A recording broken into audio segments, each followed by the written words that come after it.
মন্ত্রী উনারা পল্টন মধ্যে বক্তৃতা করে। হ্যাঁ হায় হায়।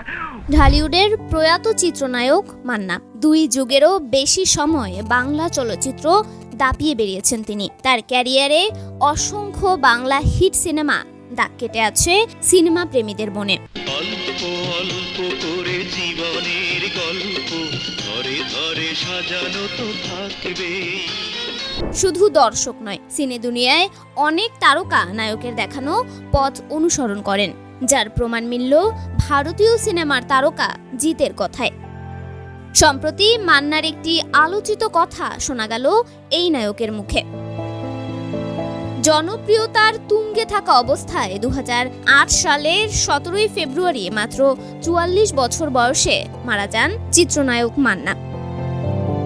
তবে জনপ্রিয় এই নায়ক তার দারুণ সব সিনেমা ও কাজ দিয়ে এখনো বেঁচে আছেন দর্শকদের হৃদয়ে। নিজের মায়ের কে কোন রূপ দেখছে? এই দুই চোখটা আমি দেখছি, এই দুই চোখটা আমি দেখছি। সেটা আল্লাহ আমারে এই দুই চোখ কানা করে দিছিল না কেন? এই দুই চোখ কানা করে দিছিল না কেন? কানা করে দিছিল না কেন? এদিকে মান্না চলে যাওয়ায় 16 বছর পরেও তার অভিনীত বিভিন্ন সিনেমা কাট অংশ প্রায়ই সামাজিক যোগাযোগ মাধ্যমে ঘুরে বেড়ায়। এর মধ্যে তার এক সাক্ষাৎকারের ভিডিও প্রায়শই দেখা যায় সামাজিক যোগাযোগ মাধ্যমে। প্রেমের কোনো সংজ্ঞা নেই, তবে আমি মনে করি অনুভূতি। মূলত ওই সাক্ষাৎকারে সুপারস্টার মান্না বলেছিলেন, চলচ্চিত্র অঙ্গনে কেউ কারো বন্ধু না, এখানে আন্তরিকতা, হাসি, আনন্দ সবটাই মেকি। এই উক্তিটি ঢালিউডের প্রতিটি ব্যক্তির কাছে অমেয় বাণী হিসেবে ধরা দিয়েছে। শুধু তাই নয়, এখনো মাঝে মাঝে বিভিন্ন তারকার মুখে শোনা যায় এই বাণী। এবার এই কথাটি শোনা গেল ভারতীয় সিনেমার সুপারস্টার জিতের কণ্ঠেও, যা রীতিমতো ভাইরাল সামাজিক যোগাযোগ মাধ্যমে।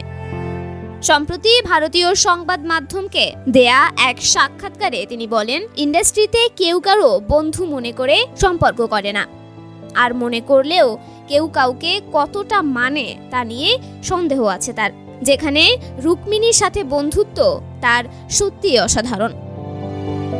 আশা করেন তাদের বন্ধুত্ব আগামী দিনেও একইভাবে অটুট থাকবে। মুক্তির অপেক্ষায় রয়েছে জিতের সিনেমা বুমেরাং। সম্প্রতি প্রকাশ পেয়েছে সিনেমাটির ট্রেলার। এখানে জিতের বিপরীতে আছেন রুক্মিণী মৈত্র।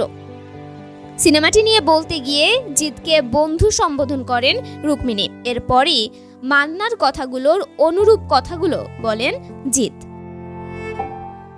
তন্নি শিকদার, দৈনিক সকালের দুনিয়া।